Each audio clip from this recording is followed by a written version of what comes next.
The stars above Sol system were quiet that morning, the way they always were before something terrible happened.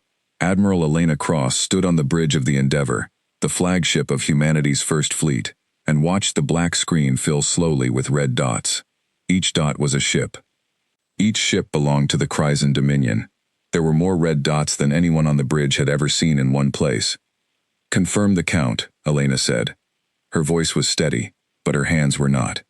She kept them behind her back, so no one would see them shake. 11,200 vessels, Admiral, said Lieutenant Park, the sensor officer. His voice cracked on the last word. That's more than double our last estimate. 11,200.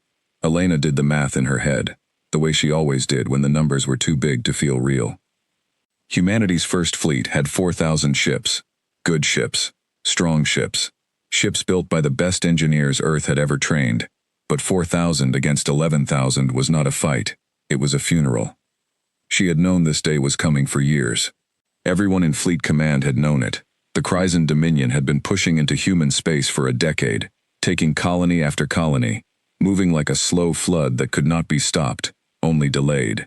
Humanity had won small battles. They had lost the war a long time ago, if anyone was honest about it. But nobody in the government wanted to say the word surrender, and nobody in the fleet wanted to say the word hopeless. So here they were, 4,000 ships standing at the edge of Sol system, waiting to die for a planet they loved. Order all ships to combat stations, Elena said. Launch fighters, full shields. We hold the line at the edge of the system, and we do not let a single Kryzen ship pass into Earth's orbit while we still have hulls to stop them. The order went out across the fleet in seconds, carried by tight beam lasers that could not be jammed or intercepted. On 4,000 ships, young men and women who had trained their whole lives for this moment ran to their stations. Some of them were scared. Most of them were scared. But they went anyway, because that was what humans did. Elena looked at the tactical display one more time. The Kryzen fleet was arranged in a shape she had studied for years in War College, the crescent formation, designed to surround an enemy fleet and crush it from both flanks. It was not a formation you used against an enemy you respected. It was a formation you used to finish something quickly. "They think this will be easy," said Captain Rhodes, her second in command, standing beside her. "It will be easy for them," Elena said quietly. "Our job is to make sure it costs them something anyway." The first shots came 40 minutes later. The Kryzen fleet did not rush in recklessly. They advanced in tight, disciplined groups, firing long-range plasma lances that tore through the void and struck human ships before those ships could even bring their own weapons into range. The Hawking, a destroyer on the fleet's left flank, took 3 hits in the first exchange and broke apart into a slow-spreading cloud of debris and frozen atmosphere. 200 crew members died in less than 4 seconds. "Return fire," Elena ordered. "All batteries, target their forward line." Human ships opened up with everything they had. Railguns fired slugs of tungsten at a fraction of light speed. Missile bays emptied in coordinated volleys designed to overwhelm point defense systems. For a moment, it looked almost even. A Kryzen cruiser took 4 missile hits and exploded in a bright orange flash that made the bridge crew cheer. But the Kryzen ships kept coming. Their shields were stronger than anything human intelligence had predicted. Their weapons recharged faster. Their formations shifted and adapted in ways that suggested some kind of central coordination human sensors could not identify, as if the entire Kryzen fleet was being guided by a single mind spread across 11,000 hulls. "They're flanking us," Rhodes said, pointing at the display. "Both sides, just like the formation showed." Elena watched the red dots curl around the edges of her fleet, like 2 arms closing around a chest. She had planned for this. She had a countermove ready, a maneuver called Falling Star that would pull the human fleet into a tighter defensive sphere and use their combined point defense to shred anything that got too close. It was not a winning move. It was a dying move, designed to make the enemy pay the highest possible price for victory. "Execute Falling Star," she said. The human fleet contracted, ships pulling in toward the Endeavour and forming a dense, layered sphere. It worked, for a while. Kryzen fighters that dove in close were caught in crossfire from a dozen human ships at once and turned into flaming wreckage before they could fire a second shot. For almost 2 hours, the human fleet held, bleeding the Kryzen advance one ship at a time. Then the Kryzen brought out something new. Sensor stations across the fleet lit up with warnings as massive Kryzen vessels, ships nobody in human intelligence had ever seen before, began powering some kind of weapon system in the center of their formation. Elena had never seen an energy signature like it. It built and built, drawing power from what looked like the entire center third of the Kryzen fleet. "Admiral, that's not a normal weapon," Park said, his voice tight with fear. "The energy readings are—" "Admiral, I don't know what that is." "Get me a shield reading on the nearest ships to that thing," Elena said. Before Park could answer, the weapon fired. A beam of white light, wider than any human ship, tore through space and struck the human defensive sphere directly. It did not just destroy ships, it vaporized them, along with the space around them, leaving a hole in the formation where 30 vessels had been floating a second before. The Endeavour rocked violently, even though it had not been hit directly, caught in the edge of the blast shockwave. "Report!" Elena shouted, pulling herself back to her feet. "We've lost the Nightingale, the Concorde, the Ishtar." Rhodes read off the names in a flat, shocked voice. "Admiral, we lost 31 ships in one shot." 31 ships. More than 15,000 human lives. Gone in an instant, in a flash of white light that had no mercy in it at all. The weapon needed time to recharge. Elena could see that from the way the energy signature dropped and slowly began climbing again. But the damage was done. The hole in the human formation let Kryzen fighters and cruisers pour through, and the battle that had been a grinding, painful stalemate turned, in a matter of minutes, into a slaughter. Elena watched her fleet die around her. The Achilles took hits to its engines and drifted, helpless, as 3 Kryzen cruisers closed in and finished it. The Beijing fired until its last weapon battery went silent, then rammed a Kryzen destroyer rather than go down without taking something with it. The Amara, a hospital ship clearly marked with humanity's medical symbols, was struck anyway. Whether by accident or design, nobody would ever know. And 800 wounded soldiers and their doctors died together in the dark. "Admiral, the Endeavour has taken critical damage to the port engine," an engineering officer reported. "We're losing power to the forward shields." "Reroute everything you can," Elena said. She looked at the tactical display, and what she saw made something in her chest go cold and still. Of the 4,000 ships that had stood at the edge of Sol system that morning, fewer than 600 remained active. The Kryzen fleet, even after everything the humans had thrown at them, still had more than 9,000 ships. It was over. She knew it the way she knew her own name. There was no version of this battle that ended with humanity's fleet intact. The only question left was how many more people would die before the killing stopped. "All ships," Elena said into the fleet-wide channel, her voice carrying to every human vessel still capable of receiving it. "This is Admiral Cross. You have fought with more courage than I have ever seen. I am ordering a general withdrawal. Any ship that can retreat toward Earth's inner defense line, do so now. Any ship that cannot retreat, I release you from my orders. Fight as you see fit.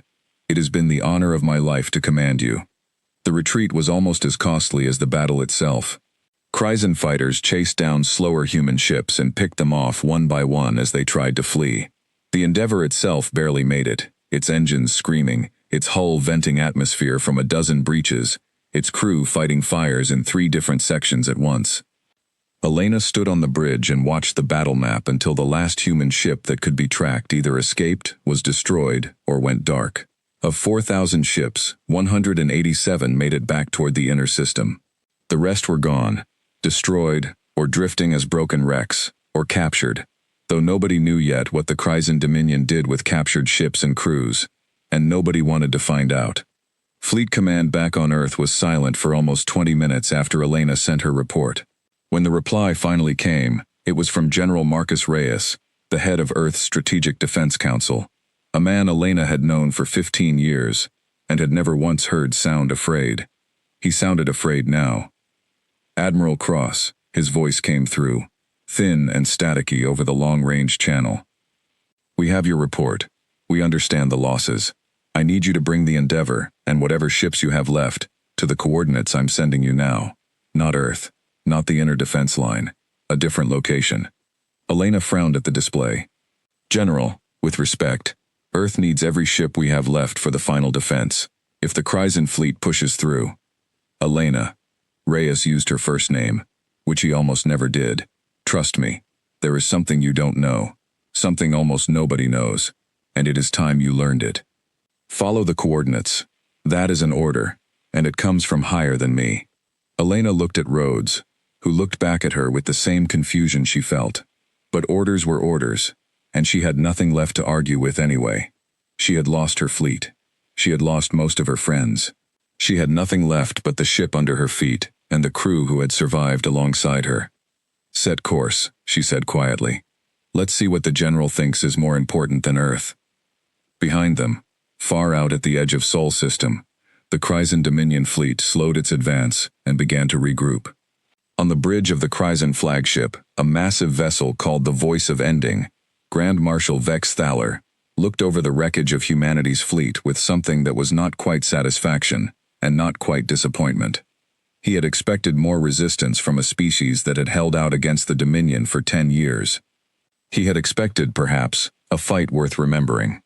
Casualty report, he said to his aide, a smaller Kryzen officer named Set, who stood at attention beside the command throne. We lost 140 vessels, Grand Marshal. Human losses exceed 3,800 ships. Their fleet is effectively destroyed. Vex Thaler nodded slowly. Around the bridge, other Kryzen officers were already speaking in low, satisfied tones about the coming occupation of Earth, about the resources the human system would provide, about the end of a war that had cost the Dominion more than any other conquest in 300 years of expansion. Send word to the Dominion Council, Vex Thaler said. Tell them humanity's fleet has been destroyed. Tell them the war for Earth is over. We will move on their homeworld within the week, once our forward elements have secured the outer colonies. Yes, Grand Marshal. Set paused, then added, there is a strange reading on long-range sensors, sir. A group of small human vessels retreating toward the inner system, on a course that does not lead to Earth. Should we pursue? Vex Thaler considered this for a moment, watching the debris field that had once been humanity's pride and hope drift slowly across his main view screen. A handful of broken ships running from a battle already lost meant nothing. A wounded animal crawling away to die was not a threat. Let them go, he said.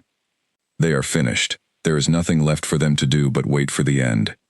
He turned back to the reports coming in from across his fleet, already thinking ahead to the conquest of Earth itself, already imagining the moment humanity's homeworld would fall silent under Dominion control. He did not think again about the small group of human ships fleeing toward the outer dark, following coordinates that led toward a place no Kryzen sensor had ever detected, a place that did not exist on any star chart the Dominion had ever captured or stolen.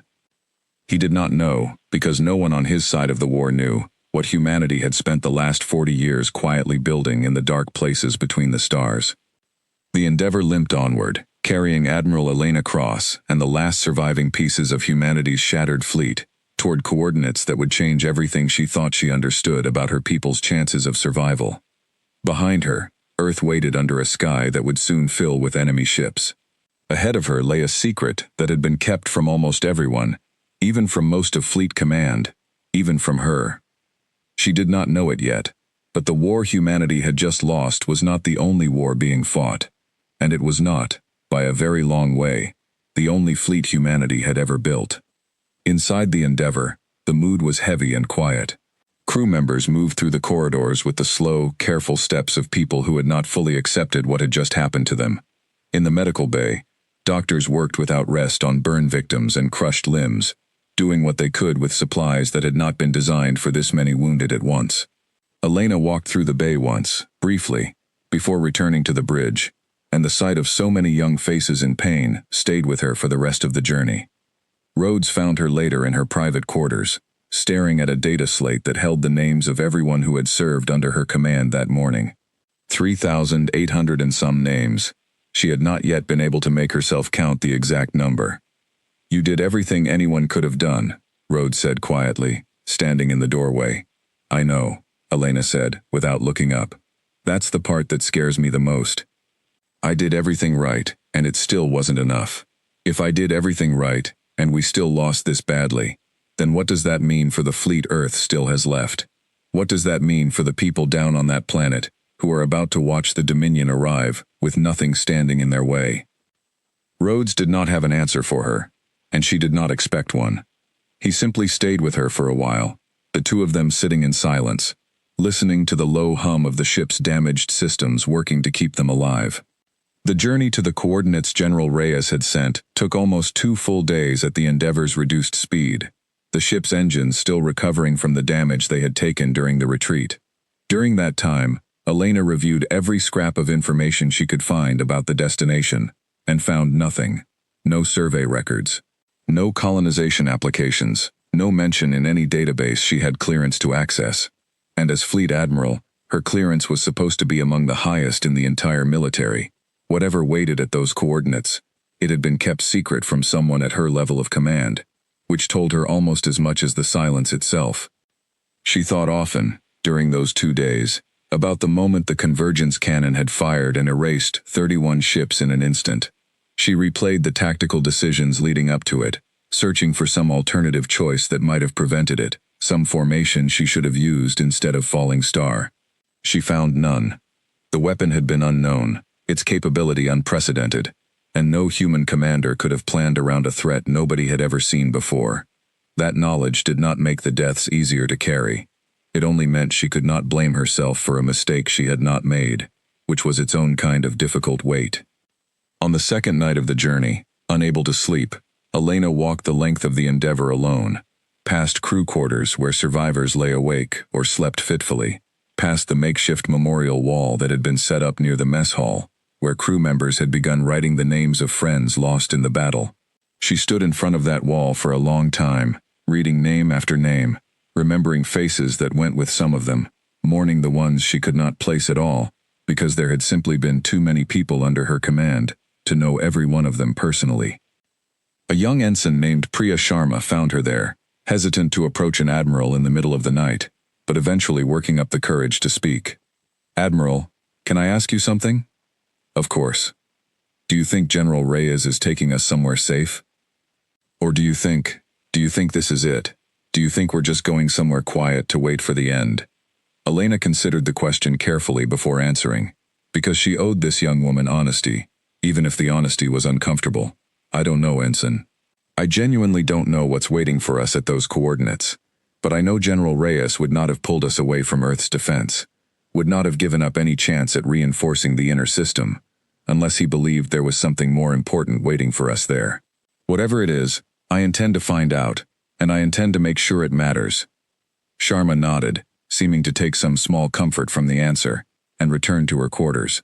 Elena stayed by the memorial wall a while longer, thinking about how strange it was that hope could survive, even in the wreckage of a battle this total, simply because people needed something to hold on to, and because the alternative, giving in completely to despair, was not something humans seemed built to do easily. When the Endeavor finally approached the edge of coordinate cluster 79 Alpha, the ship's sensors first read the system as almost entirely empty, just as Park had described. It was only in the final hour of approach that the strange gaps in the sensor data began to resolve into shapes too large and too numerous to be anything except deliberate construction, hidden behind technology Elena did not recognize and could not explain. She remembered standing on the bridge, watching those shapes slowly appear out of what had looked like empty space, and feeling for the first time since the battle 6 days earlier, something other than grief and exhaustion. It was closer to disbelief, and underneath the disbelief, something that felt dangerously, cautiously, like hope. The Endeavor dropped out of faster-than-light travel, in a system that appeared on no official star chart Elena Cross had ever seen, and for a long moment, nobody on the bridge said a word. The system had no name that the navigation computer recognized, only a designation: Coordinate Cluster 79 Alpha. A dim red star sat at its center, old and quiet, throwing weak light across a system that looked, at first glance, completely empty. No planets worth mentioning, no obvious signs of life. The kind of place a survey ship might pass through once, and never bother returning to. Then the sensors began to pick up shapes in the dark, and Elena's breath caught in her throat. "Admiral," Park said slowly, staring at his display like he didn't trust it. I'm reading shipyards. Dozens of them. No, wait." He adjusted something, recalibrated, checked again. "Hundreds of them, Admiral. Orbital shipyards, asteroid mining stations, refineries. This whole system is built up. It's just dark, powered down or shielded somehow. I almost missed it entirely. Elena stood and walked closer to the display, as if getting nearer to the screen would help her understand what she was looking at. Hundreds of shipyards, in a system Earth's official charts did not even acknowledge existed. She thought of the decade of war, the constant shortages, the endless political fights back on Earth, over how few new ships the fleet could afford to build each year. She thought of good soldiers who had died in old ships because there were not enough new ones, and material and workers were always desperately short. "This isn't possible," she said quietly. "We don't have the industrial capacity for something like this. Fleet Command barely keeps First Fleet supplied as it is." "Incoming transmission, Admiral," Park said. "It's General Reyes." The screen flickered, and General Marcus Reyes appeared, and Elena noticed immediately that he looked different than he had during their brief exchange hours earlier. Calmer. Older, somehow, in the way that comes not from age, but from carrying a weight for a very long time. Behind him, she could see the interior of some kind of command center, filled with screens and officers she did not recognize. "Welcome to Haven Reach, Admiral Cross," he said. "I imagine you have questions." "General, what is this place?" Reyes let out a long breath. "It's the reason humanity is not finished, even though I know it looks that way from where you're sitting right now. Bring the Endeavor in. Dock at Platform 12. I'll explain everything in person. Some things need to be said face to face." The docking took almost an hour, and during that time Elena watched more and more of Haven Reach reveal itself, as the Endeavor's sensors adjusted to whatever strange technology kept the system hidden from casual observation. What she saw made her sit down heavily in her chair more than once. Massive shipyards, larger than anything orbiting Earth, stretched between asteroids that had been hollowed out and converted into mining and refining stations. Automated drone ships moved between them in constant, silent streams, carrying raw materials from mining operations to construction platforms. And ships. So many ships, docked in vast rows extending farther than her sensors could clearly map, their hulls dark and quiet, waiting. When she finally stepped off the Endeavor onto the platform, General Reyes was waiting for her personally, along with a small honor guard that felt almost unnecessary given everything else happening around them. He looked tired but steady, and he shook her hand firmly before gesturing for her to walk with him. 40 years ago, he began, as they walked down a long corridor lined with viewports, showing the shipyards outside. A survey team on the edge of human space picked up transmissions in a language nobody on Earth recognized. Kryzen transmissions. Old ones, decades old by the time we intercepted them, talking about a coalition of species, a dominion, expanding outward and conquering everything in its path. The team that found those transmissions brought them to a group of people in fleet intelligence and Earth's government who understood immediately what they meant. "That we'd eventually be found," Elena said. "That we'd eventually be found, and that when we were, we would not be ready. Not with the fleet we had then. Not with the fleet we could ever build using Earth's visible industrial base. Not fast enough. Not in time." So a decision was made. A small group, no more than 24 people at first, decided that Earth needed 2 fleets. One fleet that the public knew about, that fought the visible wars, that defended the colonies, that gave people something to believe in and rally behind. And one fleet that nobody knew about at all. A fleet built in secret, hidden in a system no enemy would ever think to look for, growing quietly for as long as it took. Elena stopped walking. 40 years, General. You're telling me that for 40 years, while soldiers were dying because we didn't have enough ships, this place was sitting out here building a fleet nobody was allowed to know about. Reyes met her eyes without flinching, though she could see it cost him something to do it. "Yes. And I understand exactly how that sounds to you right now, Admiral. I do. Every single person who has ever worked on this project has had to live with that same question, every single day. Was it right? Was it worth it? I don't have an easy answer for you. I only have the reason we made the choice." "Then give me the reason." "Because a visible fleet, no matter how large, could never have grown fast enough, or stayed hidden from Dominion intelligence long enough to matter. The Kryzen watch everything humanity builds openly. Every shipyard on Earth, every orbital dock around Mars, every colony construction site, they have had eyes on all of it for years, gathering intelligence, learning our industrial capacity, planning around exactly how strong they expected us to be. If we had built this fleet openly, they would have known about it. They would have adjusted their invasion plans. They would have brought more ships, better weapons, and struck before we were ready, the same way they eventually struck First Fleet, except this time, they would have struck us before Haven Reach had anything close to enough ships to matter. Elena said nothing, but her jaw was tight. So we made a terrible choice, Reyes continued. We let First Fleet stand as the only visible line of defense, knowing that one day it would face the full weight of the Dominion, and it would not be enough. We let good people fight and die believing they were humanity's only hope, because if they had known about Haven Reach, and any one of them had ever been captured, ever been questioned by Dominion intelligence, this entire project could have been discovered and destroyed before it was ready. The secret had to be kept, even from our own people, especially from our own people, because our own people are the ones the enemy would eventually capture and interrogate. How many ships, Elena said quietly, are in this system? Reyes was quiet for a moment. When he answered, his voice was steady, but Elena could hear the enormous weight behind the number. As of this morning's count, 4,100,000 vessels, and growing by roughly 6,000 more every single day. Elena felt the floor tilt slightly beneath her, though she knew it was only her own balance failing her for a moment. 4 million ships. She had commanded 4,000, and lost nearly all of them, believing that 4,000 was the whole of humanity's strength. She thought of Vex Thaler and the Kryzen fleet, 11,000 strong, celebrating a victory they believed had ended the war. How, she managed. How is this even possible? The materials, the labor, the automated construction, Reyes said. 40 years ago, our best engineers designed something called the Forge system, self-replicating shipyards that mine their own materials from asteroids, refine them, and use the output to build both warships and more forge units. Every forge builds itself a partner forge before it builds anything else. It started with 3 units in this system. Now there are over 4,000 forge platforms spread across a dozen hidden systems like this one, and the number doubles roughly every 18 months.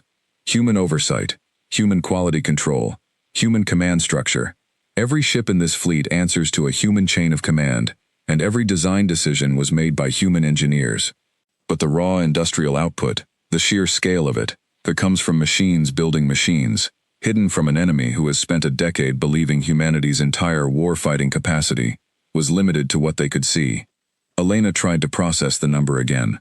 4 million ships. She thought about First Fleet's 4,000 ships, and the 11,000 Kryzen vessels that had destroyed them, and the numbers suddenly felt small and strange, like details from a completely different war. Why now? She asked. Why bring me here now, after First Fleet is already gone? Reyes's expression grew heavier. Because First Fleet's destruction was always part of the plan, Admiral. Even if none of us who made that plan ever said those words out loud where the people fighting and dying could hear them. We knew First Fleet could not hold against the Dominion's full invasion force forever. We built this project counting on the fact that it eventually would not. What we needed was time. Decades of time for Haven Reach and the other hidden systems to grow large enough to matter. And First Fleet, without ever knowing it, bought us that time with every battle they fought and every colony they defended for the last 10 years. They died so you could keep building in secret, Elena said, and there was an edge in her voice now that she did not try to hide. Yes, Reyes said simply, and I will carry that for the rest of my life, along with everyone else who has known about this project. But Admiral, listen to me. If we had revealed Haven Reach 5 years ago, 10 years ago, at any point before it was ready, the Dominion would have found a way to destroy it before it could grow into what it is now. They would have detected the industrial signature, traced it back, and sent a fleet to wipe it out while it was still small enough to be vulnerable. Every year this fleet stayed hidden was a year it grew stronger, and every year it grew stronger was a year closer to the moment when it would finally be strong enough to actually win, instead of simply fighting a war of slow, grinding loss the way First Fleet did for a decade. Elena looked out through the nearest viewport at the endless rows of dark, waiting ships stretching into the distance, more vessels than she had known existed in all of human history combined, and she felt something complicated rise in her chest. Grief for everyone she had lost, anger at the secrecy, and underneath both of those feelings, something that felt almost like hope, sharp and unfamiliar after the day she had just survived. "Is it ready now?" she asked. "Is 4 million ships enough to fight the Dominion and actually win?" "It's close," Reyes said. "Closer than we expected to be for at least another 2 years. First Fleet's loss accelerated our timeline in ways we hadn't planned for. The Dominion believes the war is essentially over, which means their guard is down in ways it has never been before. Grand Marshal Vex Thaler is already moving his forces toward Earth for what he believes will be an unopposed occupation. That gives us an opportunity we did not expect to have this soon." "What opportunity?" Reyes turned to face her fully. "We need someone to lead this fleet into its first battle, Admiral. Someone who understands Dominion tactics, who has faced them in real combat, who the surviving officers of First Fleet will trust and follow without hesitation. There are people here who have trained for command of Haven Reach's fleet for years, brilliant strategists and administrators, but none of them have ever fired a shot at a Kryzen ship in anger. You have, and more than that, the fleet's core officer corps is going to need someone who can stand in front of them and explain why this secret was kept, and make them believe it was worth it, because I am not sure I can do that convincingly myself anymore." Elena was quiet for a long moment, looking out at the shipyards, thinking about the Amara and its 800 wounded, thinking about the Beijing ramming a Kryzen destroyer with its last breath, thinking about every name Rhodes had read off in that flat, shocked voice on the bridge of the Endeavor. "I want full access to every record of this project," she said finally. "Every decision, every casualty projection, every argument that was made for and against revealing this fleet earlier. I want to understand exactly what was decided and why, before I ask anyone to follow me into battle." "You'll have it," Reyes said. "All of it. And I want to know how soon this fleet can be ready to move. Because, General, if what you're telling me is true, Vex Thaler believes the war is over. He believes humanity has nothing left. That means his fleet is about to make the same mistake every overconfident enemy in history has ever made." For the first time since Elena had arrived, something that looked almost like a smile crossed General Reyes's tired face. "Come with me," he said. "There's someone else you need to meet, and something you need to see, before you make any decisions about timing. It's called Project Falling Dawn, and it's the reason I believe we can end this war in a single battle, instead of the long, grinding campaign everyone here has spent 40 years preparing to fight." Elena followed him deeper into Haven Reach, past viewport after viewport showing the largest fleet humanity had ever built, waiting silently in the dark for the order that would finally bring it into the light. Somewhere behind them, Earth's sky was filling with Kryzen ships, and somewhere ahead, unbuilt as of yet, was the possibility of an ending to this war that nobody had thought would arrive this soon, or arrive at all. Before they reached the room Reyes had mentioned, he paused near a long viewport overlooking one of the nearest shipyards, and gestured for Elena to look. Below them, a vessel was nearing completion, a warship larger than anything in First Fleet's inventory, its hull a smooth, dark gray that seemed to drink in the weak red light of the system's star. Automated construction drones swarmed across its surface like insects, finishing the last sections of armor plating. "That's a Sentinel-class cruiser," Reyes said. "Third-generation design. Stronger shields than anything First Fleet ever carried. Weapon systems that took our engineers 15 years to perfect. We have over 600,000 of them in this system alone, and more being finished every day. The older designs, the ones built in the project's first decade, are smaller and less advanced, but there are millions of those too, and even an outdated Haven Reach ship carries better armor than most of what First Fleet had." Elena stared down at the cruiser, trying to reconcile the image with everything she had believed about humanity's military capacity just hours earlier. Who designed all of this? Who built an entire second military from scratch, in secret, without the rest of Fleet Command ever finding out? "A very small number of engineers, most of them recruited quietly, one at a time, over decades," Reyes said. "People who were told the truth about the Dominion threat early, who agreed to disappear from public military records and dedicate their careers to a project they could never discuss with anyone, including their own families. Some of them are still alive and working here today. Some of them died before ever seeing this fleet reach a size large enough to matter, and never knew whether their life's work would end up making any difference at all. I want you to understand that weight, Admiral, because it did not fall only on the people who died in First Fleet. It fell on everyone connected to this project, in different ways, for 40 years. Elena said nothing for a moment, watching the Sentinel-class cruiser drift slowly away from its construction cradle, drone ships already moving in to begin work on the next hull in the queue. How did you keep something this large, hidden from Dominion intelligence for so long? They monitor everything. You said so yourself. They monitor everything they know to look for, Reyes said. Human colonies, human shipyards, human communication traffic across known trade routes. This system, and the other 11 like it, were chosen specifically because they sit outside any region the Dominion has ever surveyed or shown interest in. Dead-end systems, with no habitable planets, no valuable resources visible from a distance, nothing that would draw attention from an expanding empire looking for territory worth conquering. We also developed technology specifically to mask industrial energy signatures, technology that took the first 15 years of the project just to perfect.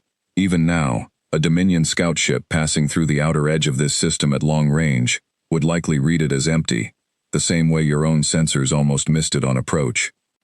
They continued walking, and Reyes told her more of the project's history as they went, how the first 3 forge platforms had taken nearly a decade just to become self-sufficient, how the original planners had argued for years over whether the project was even worth the resources it consumed, how 3 separate attempts had been made within Earth's government to shut the program down entirely, each one defeated by a small coalition of officials who understood what was at stake, and were willing to risk their careers, and in some cases their freedom, to keep the project alive in secret. There were people who thought this was madness, Reyes admitted. People who thought we were wasting resources, humanity desperately needed, for its visible defense, resources that could have meant more ships for First Fleet, more support for the colonies under attack. They were not wrong to raise those concerns. It was a genuine trade-off, and I have spent 40 years unable to fully prove, until today, that we made the right choice instead of a costly, secretive mistake. And now? Elena asked. Now that First Fleet is gone and this is all that's left? Now we find out, Reyes said quietly, whether 40 years of sacrifice actually bought humanity a future, or whether it was simply a different, quieter way of losing the same war. They reached the strategy room a few minutes later, and Elena paused just outside the door, taking a final moment to steady herself, before stepping into a conversation that would decide, in ways she was only beginning to understand, the shape of everything that came next. The room General Reyes led Elena into was smaller than she expected, given everything else she had seen at Haven Reach. It held a single large holographic table, dark until Reyes pressed his palm against a sensor pad, and the room filled with light. A woman stood on the far side of the table, watching the display come to life. She was maybe 60 years old, silver-haired, with the kind of stillness that comes from spending a career thinking very carefully before speaking.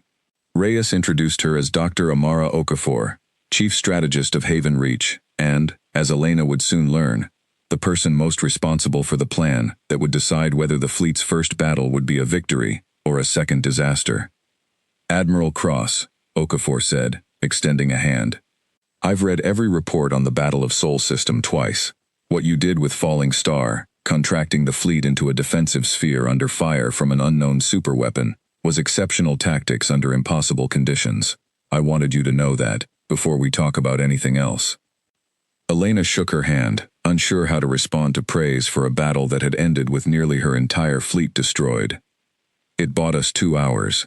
It didn't save 4,000 ships. No plan could have saved 4,000 ships against 11,000, plus a weapon system we'd never seen before, Okafor said. That's exactly why I want to show you this. She gestured at the holographic table, and the image of a Kryzen fleet formation appeared, rotating slowly above the surface. This is a reconstruction of the weapon that destroyed 31 of your ships in a single shot, Okafor said. Our analysts have been studying the sensor data your fleet transmitted before it went dark. We call it a convergence cannon. It works by linking the power output of dozens of Kryzen ships into a single, devastating beam. It's an extraordinary weapon. It is also, and this is the important part, extremely vulnerable. Vulnerable how? It requires close formation to function.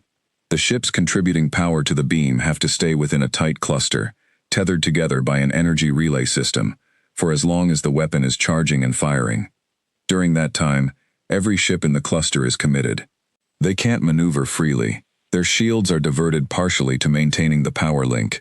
If you could strike that cluster directly, with enough force, in the moment before or during firing, you could potentially destroy the entire weapon system, and every ship contributing to it in a single counterattack.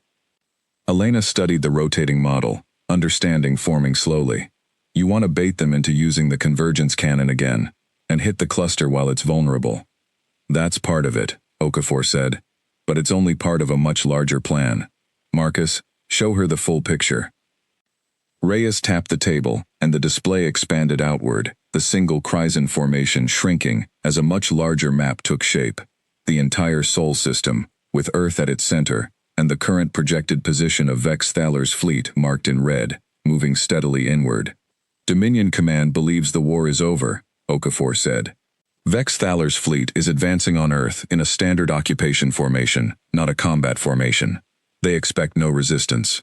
Our intelligence, gathered through methods I won't get into in detail, suggests they plan to establish orbital dominance over Earth within 6 days, and begin ground operations shortly after. They are not expecting a fight. That overconfidence is the single greatest advantage we will ever have against this enemy, and it will not last. The moment we reveal Haven Reach's fleet, the Dominion will adapt, reinforce, and never underestimate humanity again. Which means we get exactly one chance to use this advantage, and we need to use it perfectly. So what's the plan? Elena asked. Okafor nodded to Reyes, who continued. Project Falling Dawn. When Vex Thaler's fleet reaches its final approach position near Earth, close enough that retreat back to Dominion-controlled territory would take days rather than hours, Haven Reach's fleet, along with the fleets from 11 other hidden systems we've been coordinating with for the past decade, will translate into Sol systems simultaneously, arriving behind and around the Kryzen formation. Not thousands of ships, Admiral. Millions. All at once, from multiple jump points we've spent years mapping and preparing specifically for this moment. Elena stared at the map, trying to imagine what that would look like. A fleet the size of a small nation's entire population, in ship form, appearing without warning around an enemy who believed itself completely victorious. 11 other hidden systems, she repeated. How long has this coordination been happening? 23 years, Okafor said. Haven Reach was the first, but it was never meant to be the only one. Spreading the project across multiple systems meant that even if the Dominion somehow discovered and destroyed one hidden shipyard cluster, the others would survive, and the project could continue. It also meant we could build faster, with more raw material sources and more forge platforms operating in parallel. As of this morning, combining every hidden systems fleet, our total strength stands at just over 11,300,000 vessels. The number was so large that Elena's mind refused to hold on to it properly. 11 million. Against Vex Thaler's 11,000. That's not a battle, she said quietly. That's not even close to a fair fight. No, Reyes agreed. It isn't. And after 10 years of watching this enemy conquer colony after colony, kill soldier after soldier, and finally destroy First Fleet, without losing more than 140 ships in return, I am not interested in a fair fight, Admiral. I am interested in an ending. Elena walked slowly around the holographic table, studying the projected battle space from every angle. Something about the plan nagged at her, and it took her a moment to identify exactly what it was. If we have this many ships, she said, why wait for Vex Thaler to reach Earth at all? Why not intercept his fleet now, out past the colonies, and end this before he ever gets close to home? Okafor exchanged a glance with Reyes before answering. 2 reasons, Admiral. First, tactical. If we strike Vex Thaler's fleet in open space, any survivors have room to scatter and flee back toward Dominion territory, carrying warning of Haven Reach's existence with them. If we wait until his fleet is deep inside Sol system, boxed in by Earth's gravity well, and our prepared jump points on every side, there is nowhere for a defeated enemy to run. We can either destroy his entire fleet, or accept a genuine surrender. But we do not allow this information to escape, and reach Dominion High Command in a form they can act on quickly. And the second reason? Reyes answered this one himself, his voice quieter now. The second reason is that every person on Earth, every colonist, every soldier who survived First Fleet, has spent this last day believing humanity has lost. believing the Dominion is coming, and there is nothing left to stop them. If Haven Reach's fleet appears at the very last possible moment, when all hope seems truly gone, when Vex Thaler is standing in orbit over Earth believing his victory is complete, that is not just the best tactical moment, Admiral. It is the moment that will mean the most to the people who have spent 10 years fighting and dying for this planet. I know that sounds like theater dressed up as strategy. Maybe it is, partly. But I think after everything humanity has sacrificed in this war, they deserve to see their darkest moment become the moment everything changes, rather than a quiet victory that happens somewhere out past the colonies where no one on Earth will ever see it. Elena thought about the crew of the Endeavor, still recovering from the battle, still grieving friends lost in the retreat. She thought about Earth's population, watching the news feeds, waiting for word of the Dominion fleet's advance, bracing for an occupation they believed was now unstoppable. "All right," she said finally. "Say I agree with the timing. What role do you actually need me to play in this? You have 11 million ships, and a strategist who clearly understands Dominion weapons systems better than fleet intelligence back on Earth ever did. What is it you think I bring to this that Haven Reach doesn't already have?" Okafor answered this time. "Command experience against this specific enemy, in real combat, under real losses. Every officer training at Haven Reach for the past 2 decades has run simulations against Dominion tactics, but simulations are not the same as watching your ships actually die in real time, and still making the next correct decision. You did that at the Battle of Sol system. You held your fleet together, executed a difficult defensive maneuver under fire, and got survivors home even after losing the vast majority of your command. That kind of proven judgment under pressure is exactly what this fleet's officer corps needs to see leading them into their first engagement, especially given the scale of what we're about to do. We are asking untested crews, most of whom have simulated combat but never experienced it, to execute a coordinated attack of a size and complexity that has never been attempted in human history. They need someone at the head of that fleet who has actually done this before and survived.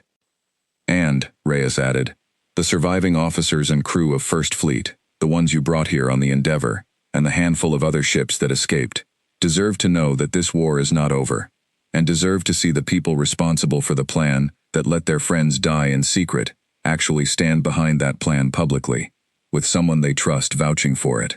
You are that person, Admiral, whether either of us wanted that responsibility to fall on you or not." Elena was quiet for a long time, staring at the holographic display, at the tiny red cluster representing Vex Thaler's fleet, moving steadily toward an Earth that had no idea what was waiting behind it. She thought about the message she would need to send to First Fleet's survivors, still docked at Haven Reach, still processing the scale of what they had just learned about the war they thought they understood. She thought about how she would explain to them that the deaths of their friends had been, in some cold and terrible calculation, part of a plan that had never included telling them the truth. "I need to speak to the survivors first," she said, "before I agree to anything. They deserve to hear this from someone who was in that battle with them, not from a strategist and a general who kept this secret from all of us." "Of course," Reyes said. "The main assembly hall is being prepared now. Whatever you need to say to them, Admiral, say it. I will stand behind you and answer whatever questions I can, but this needs to come from you first." 2 hours later, Elena stood in front of nearly 2,000 survivors of First Fleet, gathered in Haven Reach's largest assembly hall, and told them everything she had learned. She watched their faces change as she spoke, shock, then anger, then, slowly, something that looked almost like the same complicated hope she had felt herself. She told them about the 4 million ships at Haven Reach, about the 11 other hidden systems, about Project Falling Dawn, and the plan to let Vex Thaler believe he had won completely, before ending his fleet in a single overwhelming strike. When she finished speaking, the hall was silent for a long moment. Then Captain Rhodes, standing near the front, asked the question Elena knew was coming. "Admiral, will you lead this fleet? Not General Reyes, not Dr. Okafor. Will you be the one giving the orders when this fight actually happens?" Elena looked out at the faces of the survivors, people who had lost ships, lost friends, lost a war they thought was already finished, and who were now being asked to trust a plan built entirely in secret, led by people they had never heard of until today. "Yes," she said, "I will lead this fleet, and I promise you this. The next time Grand Marshal Vex Thaler sees a human ship, It will not be the last stand of a defeated fleet. It will be the first strike of a war he does not know he is about to lose.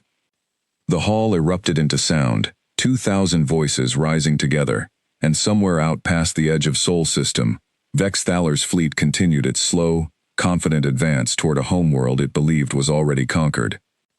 After the assembly, Elena did not return immediately to her quarters. Instead, she asked Dr. Okafor for a private tour of the training facilities, where Haven Reach's crews had spent years preparing for a battle they had never been certain would come. What she found surprised her, in ways she had not expected. The simulation halls were vast, filled with rows of command pods where officers ran through combat scenarios against programmed recreations of Dominion tactics, refined and updated constantly, using every scrap of intelligence gathered from the visible war being fought back on the front lines.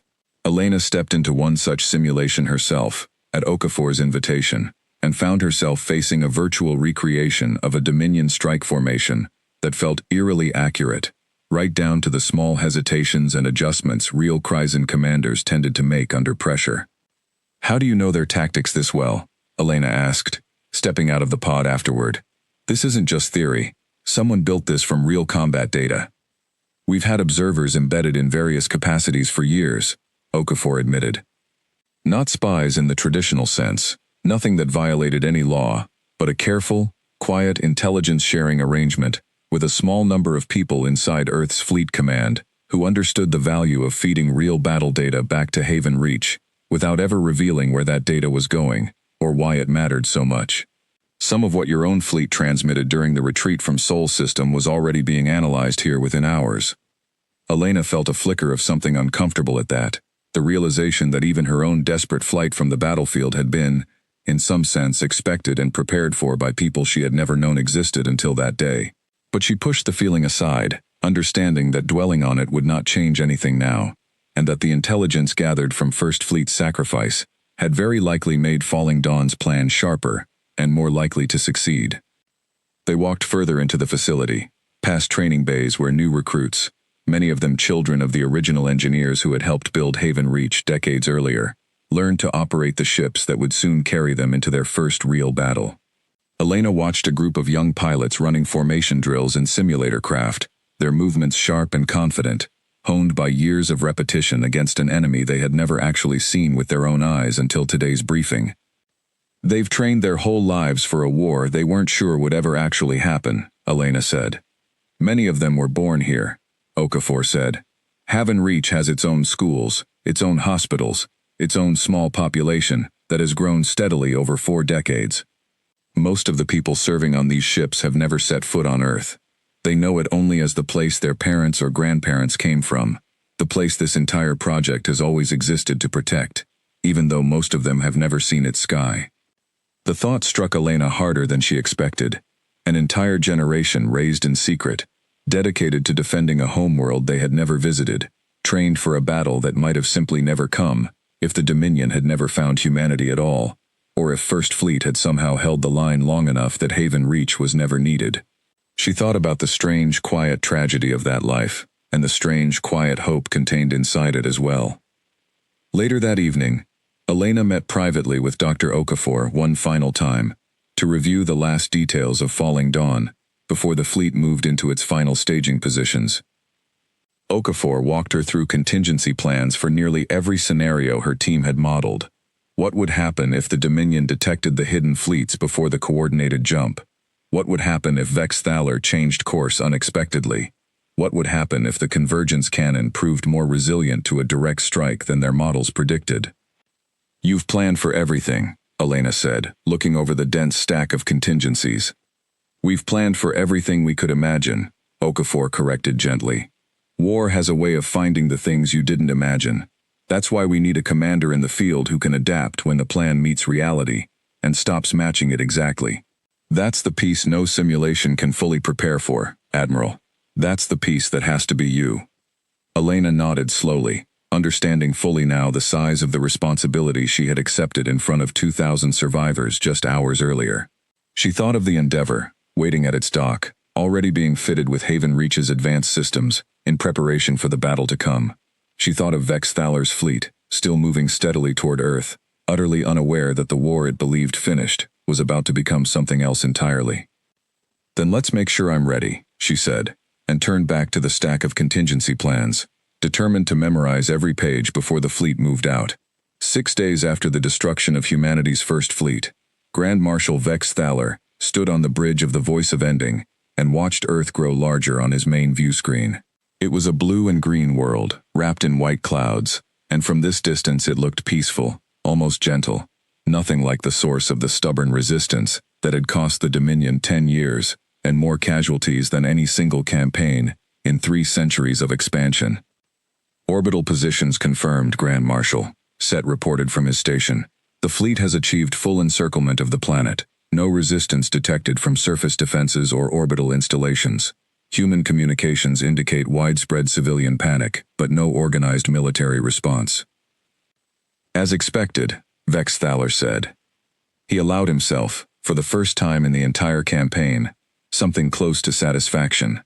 10 years of grinding warfare, of losing ships and soldiers to a species that refused to break, even when logic said they should have surrendered years earlier.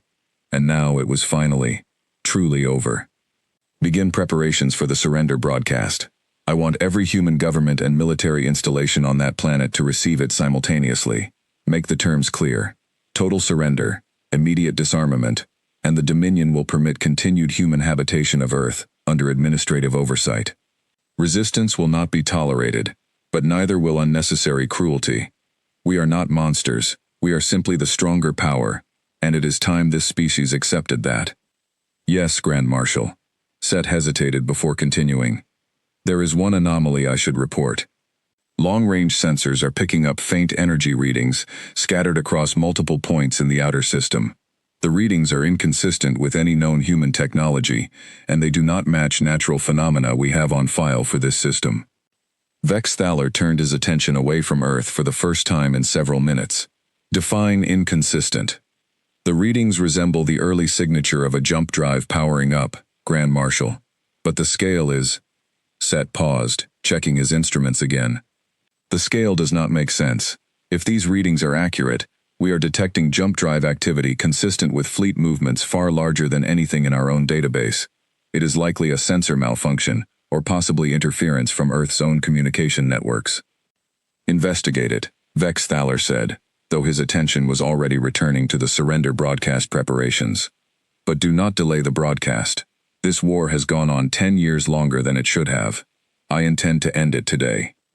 2 hours later, on the Endeavour, now serving as flagship of a fleet larger than anything in recorded history, Admiral Elena Cross stood on a bridge that felt entirely different from the one she had commanded 6 days earlier. The ship had been repaired using Haven Reach's advanced automated systems, its hull stronger now, its weapons upgraded with technology that First Fleet had never had access to. Around her, on screens showing feeds from across the assembled fleet, she could see the faces of officers preparing for the largest coordinated military action in human history. "Status of falling dawn," she said. "All 12 hidden fleets report ready and in position, Admiral," Rhodes said from the tactical station beside her. He had insisted on staying with her, refusing a transfer to any of the other command ships even when offered. "Jump coordinates are locked. Every fleet will translate into Sol system within a 4-second window, surrounding the Kryzen formation from all sides. Dr. Okafor's team confirms the convergence cannon cluster has been identified and targeted. Vex Thaler's flagship is positioned at the center of a formation that matches the weapon's power configuration exactly. If they try to use that weapon again, our lead strike groups will hit that cluster within the first 30 seconds of the engagement." Elena nodded slowly, looking at the tactical display that showed Vex Thaler's fleet, still arranged in its confident occupation formation around Earth, completely unaware of what was about to surround it. She thought of the Amara, of the Beijing, of every name Rhodes had read off in that flat, shocked voice 6 days earlier. She thought of the 2,000 survivors who had stood in Haven Reach's assembly hall and chosen to trust her, chosen to believe that this plan, born from 40 years of secrecy and sacrifice, was worth fighting for. "General Reyes," she said, opening a channel to Haven Reach's command center. "Confirm final authorization for Falling Dawn." Reyes's face appeared on the screen, and for a moment, neither of them said anything. This was the moment 40 years of secret work had been building toward, and both of them understood the weight of it. "Authorization confirmed, Admiral," Reyes said. "Every hidden fleet across 12 systems is standing by, waiting on your order. Earth has no idea what is about to happen above their sky. In a few minutes, they're going to think their world is ending, and then they're going to watch it change into something else entirely." Elena looked at the countdown timer on her display, watching it tick down toward the moment Vex Thaler's surrender broadcast was scheduled to reach Earth's surface, the moment Dominion Command believed would mark the final, quiet end of humanity's resistance. "All fleets," she said, her voice carrying across a communication network, linking millions of ships spread across 12 hidden systems. "This is Admiral Elena Cross, commanding Operation Falling Dawn. 6 days ago, First Fleet stood against the Dominion at the edge of Sol System and was destroyed, defending a homeworld that many of you have never even seen with your own eyes, because you have spent your entire lives training in the dark, hidden away, preparing for a moment that most of you were never certain would actually come. That moment is now. Earth does not know we exist. The enemy does not know we exist. In the next 60 seconds, that is going to change forever." She paused, looking at the tactical display one final time, at Vex Thaler's fleet arranged confidently around a world it believed was already conquered. "Execute Falling Dawn. Across 12 hidden systems, spread across distances that would have taken conventional ships years to cross. Millions of jump drives activated in a coordinated sequence that had taken decades to design and years to rehearse." Space itself seemed to ripple and tear as the largest fleet in human history began translating simultaneously into Sol System, arriving in a massive sphere that completely surrounded Vex Thaler's formation from every possible direction. On the bridge of the Voice of Ending, alarms began sounding across every station simultaneously. Set stared at his sensor display in something close to horror, watching numbers climb faster than his instruments could properly process. "Grand Marshal," he said, his voice shaking, "we are detecting—" "I cannot confirm this number, sir, but preliminary readings indicate—" "Report the number, Lieutenant," Vex Thaler snapped, already turning toward the tactical display himself. "Between 4 and 5 million vessels, Grand Marshal. Possibly more. They are appearing on every side of our formation simultaneously. Human vessels, human ship signatures, but I have never seen designs like these in any intelligence report." For the first time in his 300-year career, Grand Marshal Vex Thaler felt something he had not experienced since he was a young officer facing his first real battle.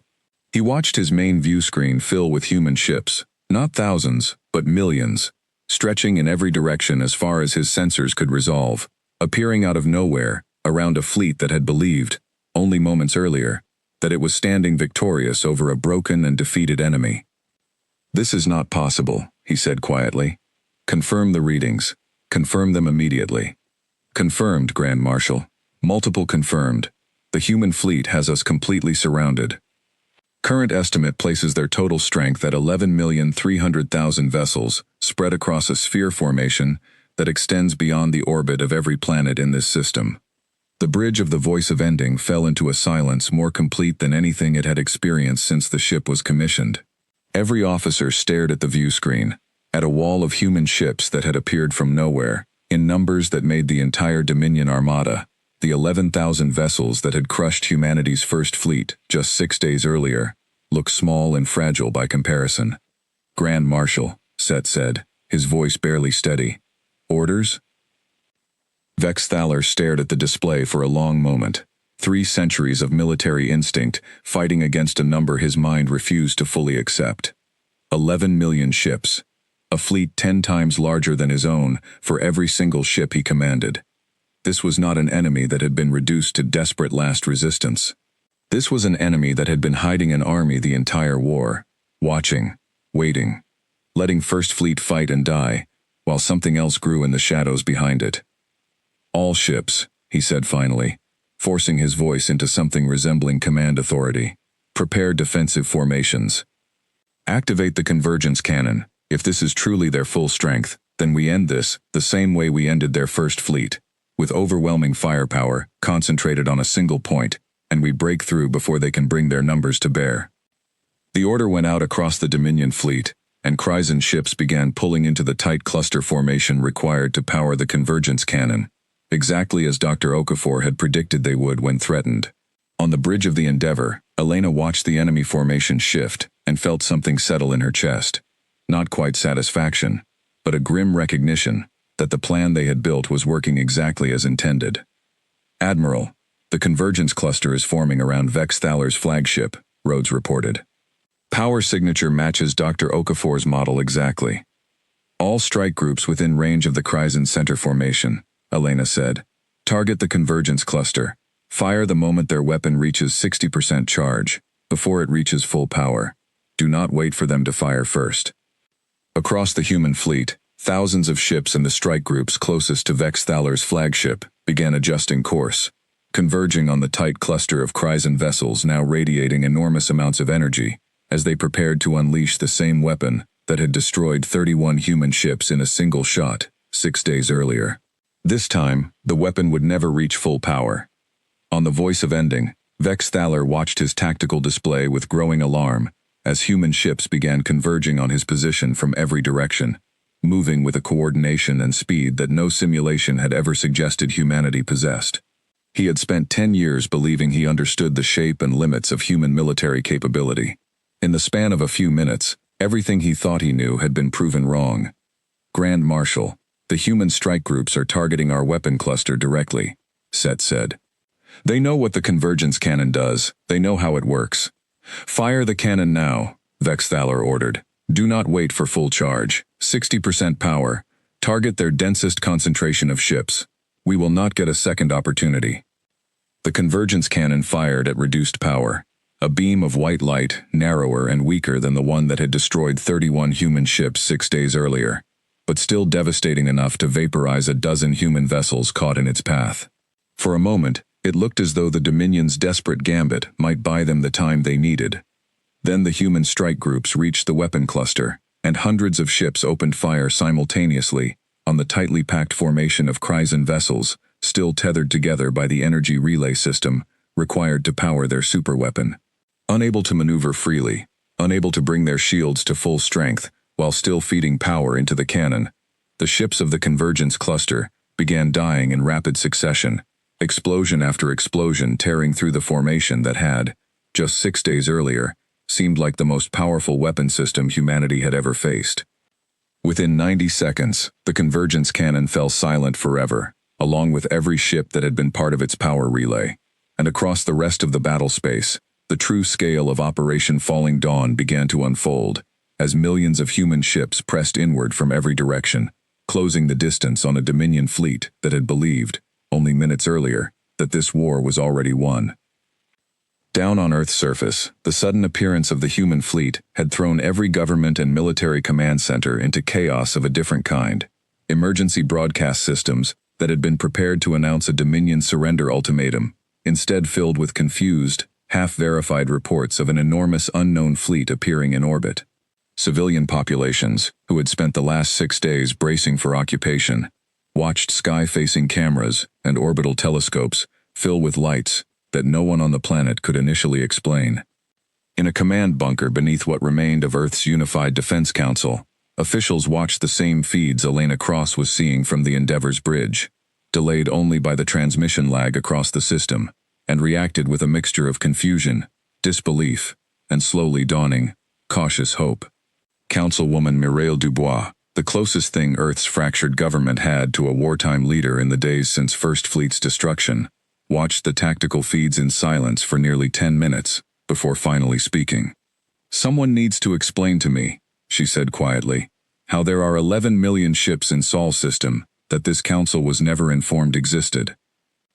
No one in the room had an answer for her, because the only two people who could have answered, General Reyes and Dr. Okafor, were fully occupied at that moment, coordinating the largest military engagement in human history from Haven Reach's command center. The explanation would come later, in the difficult, painful hearings that would follow the battle for months afterward. For now, all Earth's leadership could do was watch, along with the rest of the planet's population, as a war they had believed lost transformed in real time into something else entirely. Back in Sol system, the battle continued to unfold, with a scale that strained even Elena's ability to track it fully. Individual engagements played out across a battle space larger than the entire system itself. Human strike groups engaging isolated pockets of Dominion resistance, coordinating through Haven Reach's advanced tactical network to close gaps and reinforce weak points almost as quickly as they appeared. Rhodes worked constantly at the tactical station beside her, relaying updates and adjustments, his voice steady despite the enormous pressure of coordinating fleet movements, at a scale neither of them had ever trained for in their years with First Fleet. "Admiral, Dr. Okafor's team is reporting something unusual," Rhodes said, roughly 20 minutes into the engagement. "A cluster of Dominion vessels on the eastern flank appears to be attempting to power up a secondary weapon system, smaller than the convergence cannon, but still significant. Preliminary analysis suggests it might be a mobile shield-piercing device, something we don't have any prior data on." Elena studied the tactical display, watching the cluster Rhodes had identified. It was a small group of Dominion cruisers, perhaps 200 vessels, that had broken away from the main engagement and were forming a tight defensive formation near what remained of the Kryzen fleet's rear guard. "Send the 14th Strike Group to intercept," she said. "Do not let that weapon reach full charge. If it's something we haven't seen before, I want it destroyed before we find out what it does the hard way." The 14th Strike Group, a formation of nearly 8,000 Sentinel-class cruisers, held in reserve specifically for unexpected developments like this one, broke off from their position and moved to intercept. What followed was a brief, intense engagement that lasted less than 4 minutes, ending with the destruction of the entire Dominion cluster before their mysterious weapon system could be tested. Elena would learn afterward, from analysis of the wreckage, that Rhodes's instinct had been correct. The weapon had indeed been designed to pierce shield technology, in ways that could have caused serious losses among the human fleet's forward strike groups, had it been given the chance to fire even once. By the time the battle reached its second hour, the outcome was no longer genuinely in doubt, though the fighting itself remained fierce in isolated pockets across the system. Vex Thaler's fleet, reduced now to less than a third of its original strength, had abandoned any hope of a coordinated breakthrough, and had begun fighting a series of desperate, disconnected defensive actions, individual ship captains making their own decisions about whether to keep fighting or attempt to surrender independently of central command.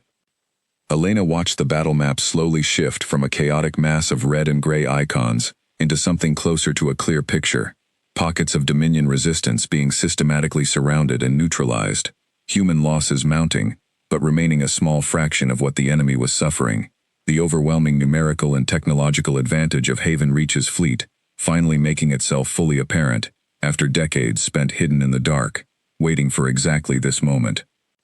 It was in the battle's third hour that Vex Thaler's request for direct communication finally reached the Endeavor's bridge, and Elena Cross prepared herself for a conversation that would determine not just the outcome of this single engagement, but quite possibly the shape of the entire war that followed it. The destruction of the convergence cannon cluster marked the beginning of the end, but the battle above Earth was far from finished. Vex Thaler's fleet, though surrounded and outnumbered 1,000 times over, was not a fleet that surrendered easily. 3 centuries of Dominion conquest had built a military culture that valued discipline and resilience above all else, and even facing impossible odds, Kryzen crews fought with a ferocity that Elena Cross had not expected. "Admiral, the enemy is attempting to break through our formation on the southern arc," Rhodes reported, his voice tight with concentration. "They're concentrating their remaining strength into a single breakthrough attempt, trying to punch a hole through our lines and retreat toward open space."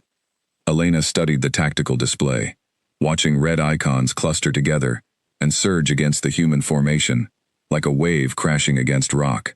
It was, she recognized immediately, exactly the kind of desperate maneuver she herself might have attempted in Vex Thaler's position.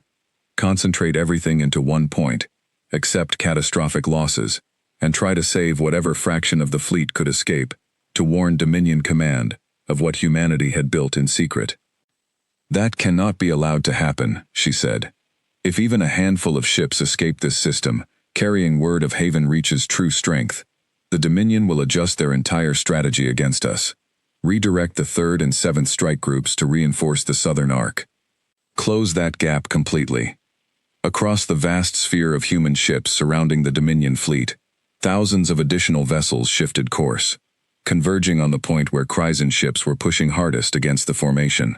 The human ships at Haven Reach and the other 11 hidden systems had trained for years in coordinated fleet maneuvers, using tactical software far more advanced than anything First Fleet had possessed, allowing formations of thousands of ships to move and respond almost as a single coordinated organism.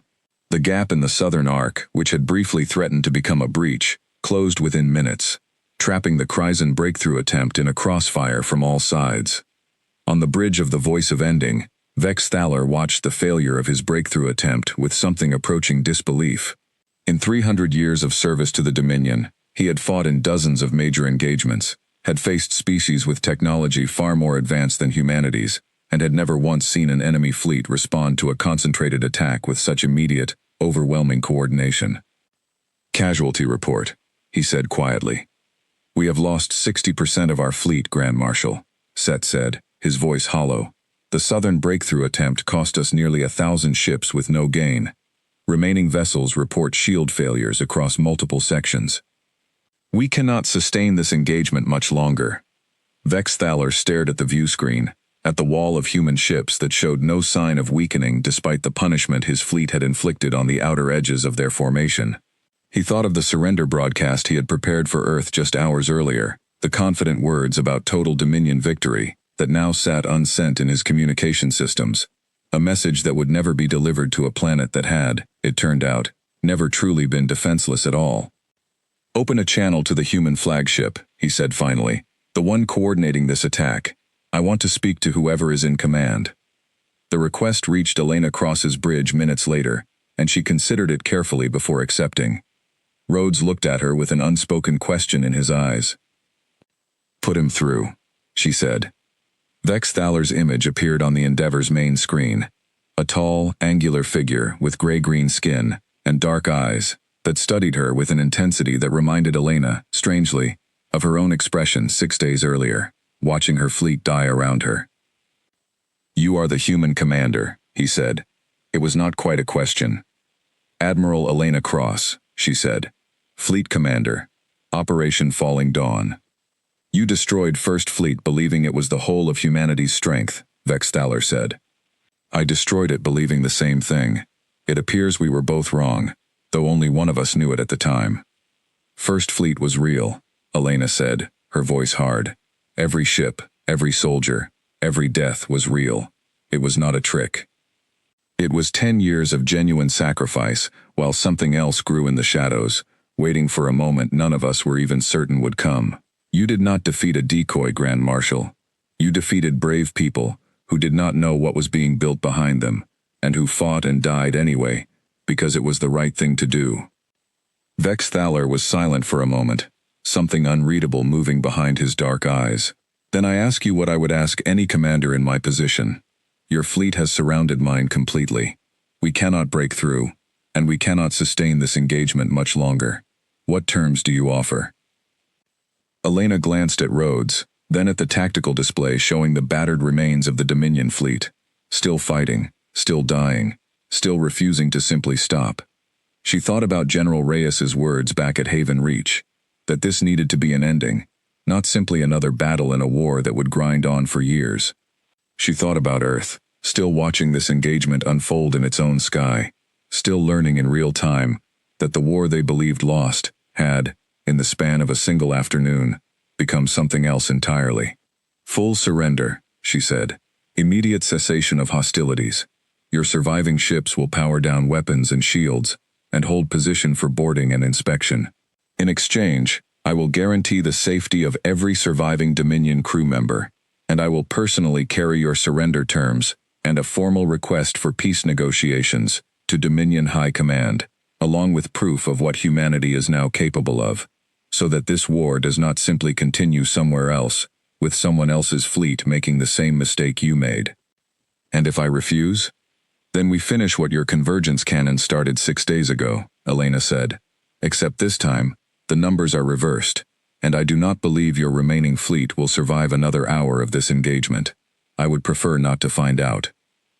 "I suspect, given what your own sensors are telling you right now, that you would prefer that too." Vex Thaler looked past her, at something Elena could not see, perhaps the tactical display on his own bridge, perhaps some private calculation about honor and survival, that belonged entirely to Dominion military culture. When he spoke again, his voice had changed, the sharp edge of command authority giving way to something quieter and more tired. 300 years, he said.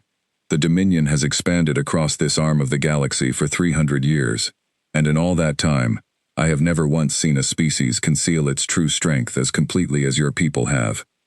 Somewhere, in your history, you learned something about patience that my people never did. I accept your terms, Admiral Cross, for the ships and crews still under my command, and for whatever it may be worth to you, for the 10 years of war I commanded against your species. It should not have taken hiding an entire second fleet to make us stop and actually consider whether this war was worth its cost. That failure is ours, not yours.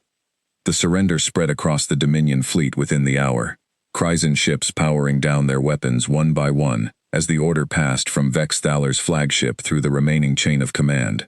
On the Endeavor's bridge, Elena watched the tactical display change color as red icons that had represented active threats became gray, inert, waiting for the boarding parties that would begin the long process of confirming the surrender and taking custody of prisoners. She thought, as she watched it happen, of every name on First Fleet's casualty list, of the Amara and its 800 wounded, of the Beijing ramming a Kryzen destroyer with its last breath. None of them would ever know how this war ended.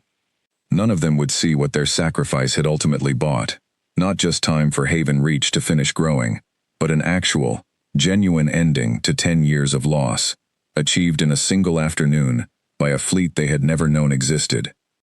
3 weeks later, Elena stood before Earth's assembled government leaders, along with General Reyes and Dr. Okafor, and gave a public accounting of Haven Reach and the 11 other hidden systems, of the 40 years of secrecy that had led to this moment, of every difficult decision made along the way. The reaction across humanity was exactly as complicated as she had expected: relief and celebration, mixed with anger at the deception, grief for those who had died without ever knowing the truth, and slowly, over the weeks and months that followed, something that looked like understanding, even if it never fully became forgiveness. Vex Thaler's surrender terms, carried by a small diplomatic fleet to Dominion High Command, opened negotiations that would eventually end the war entirely, though the details of that peace would take years to fully settle. The Dominion Council, faced with proof that humanity possessed a fleet larger than anything in Dominion territory, chose negotiation over further conflict, a decision that would have been unthinkable to them just months earlier, when humanity's first fleet had seemed like the whole of what a young, struggling species could ever hope to build. Standing on Haven Reach's central platform one evening, months after the battle, Elena looked out at the shipyards that had once been humanity's greatest secret and were now the foundation of a fleet the entire galaxy would need to reckon with. Rhodes stood beside her, and for a while neither of them spoke. "Do you think it was worth it?" Rhodes finally asked. "Everything Reyes and Okafor did, everyone who died not knowing this existed." Elena thought about the question for a long time before answering, watching automated drone ships move silently between the shipyards, carrying materials that would become new vessels, new strength, new possibilities, for a species that had spent 10 years believing it was fighting a war it could not win. "I don't know if worth it is the right way to think about it," she said finally. "I think humanity made a terrible choice a long time ago, and it turned out to be the choice that saved us. Both of those things are true at the same time, and I don't think that gets any easier to carry, just because it worked out in the end. But I know this. Every person who fought and died in First Fleet believed they were defending something worth defending, even when they thought they were the last line standing between the Dominion and Earth. They were right about that, even if they never knew the rest of the story. And because they held that line as long as they did, this fleet finally had the time it needed to grow into something that could actually finish the fight." She looked out at the endless rows of ships stretching into the dark, waiting now not in secret, but openly, as humanity's new strength, built quietly across 40 years, by people willing to carry a terrible burden so that one day, when it finally mattered most, millions of human ships could appear exactly when the galaxy least expected them, and change everything that came after. The war was over. What came next, for humanity and for the wider galaxy that now knew exactly what this small, stubborn species was truly capable of, was only just beginning. In the weeks following the battle, Earth held a formal memorial for every soldier lost aboard First Fleet, a ceremony broadcast across every colony and settlement humanity had ever established. Elena stood at the front of that ceremony, in a black dress uniform instead of her usual command attire, and read every name on the casualty list herself, all 3,812 of them, over the course of nearly 6 hours. She had insisted on doing it personally, refusing offers to split the reading among several officers, because she believed the people who had died deserved to have their names spoken by someone who had actually stood beside them in that battle, rather than a rotating list of officials who had never fired a shot in anger. By the time she reached the final name, her voice was hoarse and her hands were shaking, but she did not stop until every single person was remembered. Afterward, families of the fallen approached her one by one, some offering gratitude, others offering anger, a few offering nothing at all except silent, exhausted grief. She accepted all of it without flinching, understanding that this, too, was part of the responsibility she had taken on when she agreed to lead Falling Dawn. The political fallout from Haven Reach's revelation took much longer to settle than the war itself had taken to end.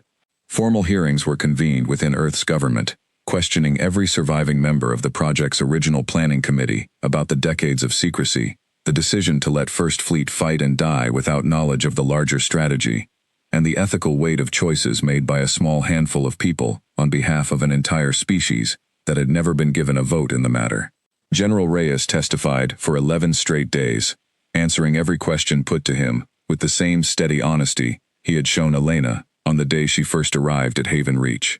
Dr. Okafor testified for nearly as long, walking government officials through decades of strategic modeling that had, time and again, concluded the same difficult truth, that secrecy, however costly in trust and grief, had been the only path that gave humanity a real chance at survival against an enemy with such an enormous head start in territory and military strength. Not everyone accepted that reasoning, and Elena did not expect them to. Some officials called for criminal charges against the project's surviving leadership.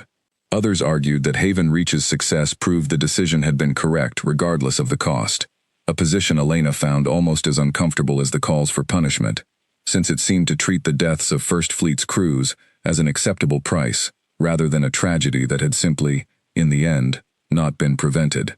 In the months that followed, no criminal charges were ultimately filed, but a new law was passed, requiring any future strategic project of similar scale to include oversight from an independent civilian committee, a small, imperfect safeguard against the kind of total secrecy that had defined Haven Reach's 40 years of existence. Vex Thaler himself remained in human custody for several months following the battle, treated according to the terms of his surrender, and Elena visited him more than once during that period, driven by a curiosity she could not fully explain even to herself. Their conversations were careful and formal at first, two commanders from opposite sides of a brutal war trying to find some common language beyond the battlefield. Over time, those conversations grew into something closer to genuine dialogue, and Vex Thaler provided Dominion intelligence estimates and strategic assessments that proved invaluable during the peace negotiations that followed. Information he gave freely, without demand for anything in return, as though some part of him needed to make amends for a decade of conquest that had, in the end, cost his own people more than they had ever gained. "Why help us now?" Elena asked him once, during one of their later meetings, after everything the Dominion did to reach this point. Vex Thaler considered the question for a long moment before answering.